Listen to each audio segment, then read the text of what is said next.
there, you'll be watching these videos because you want to learn how to draw. And you may think you can't draw, but I'm going to prove to you by the end of this video that you can indeed draw.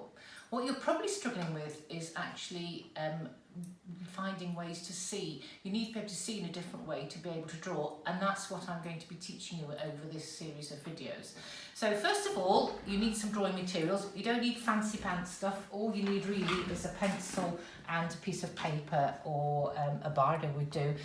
I will discuss what materials to buy at a later date, but look, a pencil, piece of paper. First thing I want you to do, because I want to show you how to hold a pencil, and the easiest way to show you that is to get you to draw a line and put an X somewhere in the middle, back in the middle there. Now I want you to draw a zigzag line through it. Now you would ordinarily hold a pencil like that. Now can you see, when I try to draw a zigzag line, I can't see that X.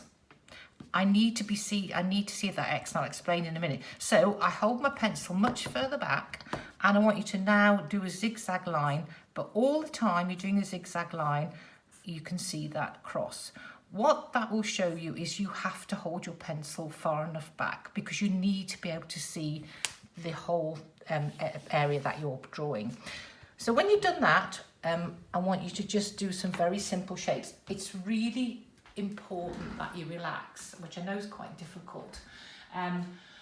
The bit in your head, the arty bit in your head, can only be accessed when you relax into it. And what you'll find with these drawings, if you start to get a bit panicky, then it will just shut off. So you need to do kind of relaxing things. So one of the things is, I'm just going to very relax. I'm going to get you to just draw a triangle.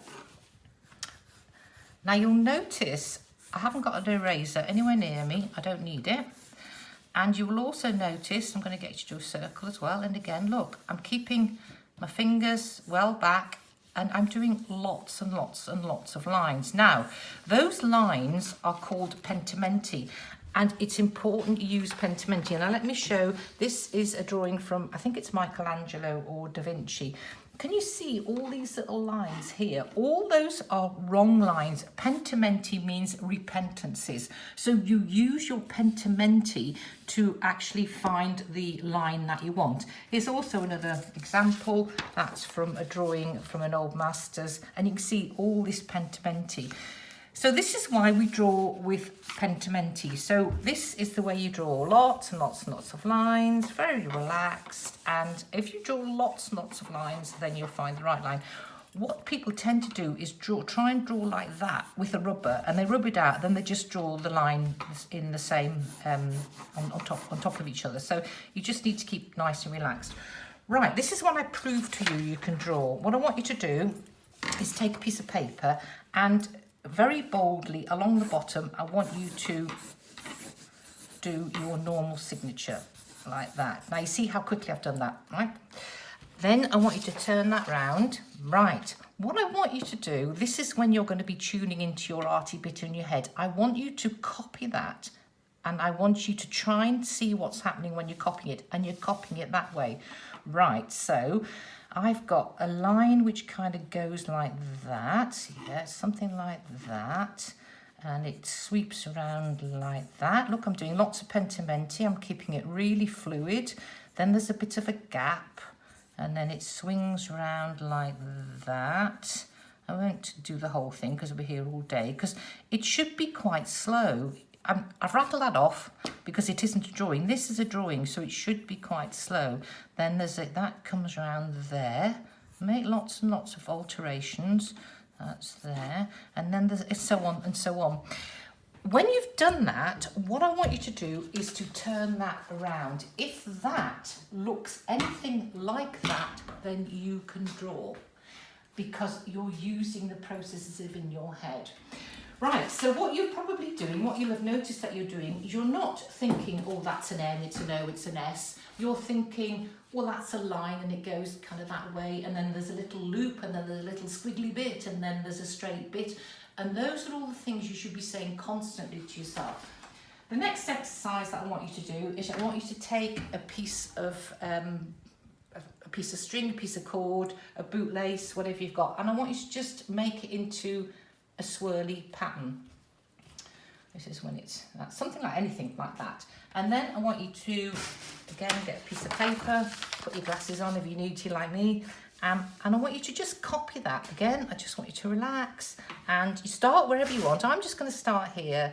And what I find, I want you to also, it's quite difficult now to actually talk and draw, and I'll tell you why, because in the drawing bit of your head there isn't any language, so this is quite difficult for me, because normally I'd shut up. As you see, that's why I'm getting quiet. So what I'm doing is I'm looking, and I'm really looking hard at that. I think a lot of people think artists just draw out the head. We don't. We look, and we look really hard. So we've got something like that, and it'll come up there. And again, look, lots of lines. And that's probably going to take me 10 minutes to draw that. It's not a rush thing.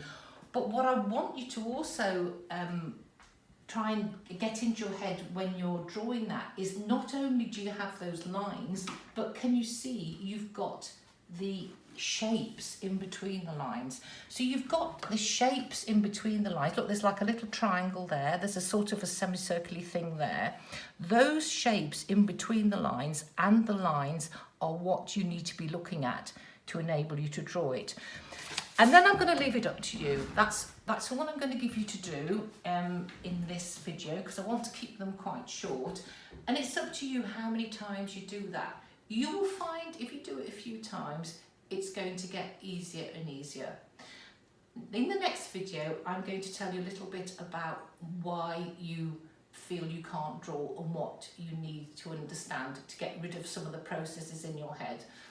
So thank you very much for watching, and go anyway and try it. Thank you.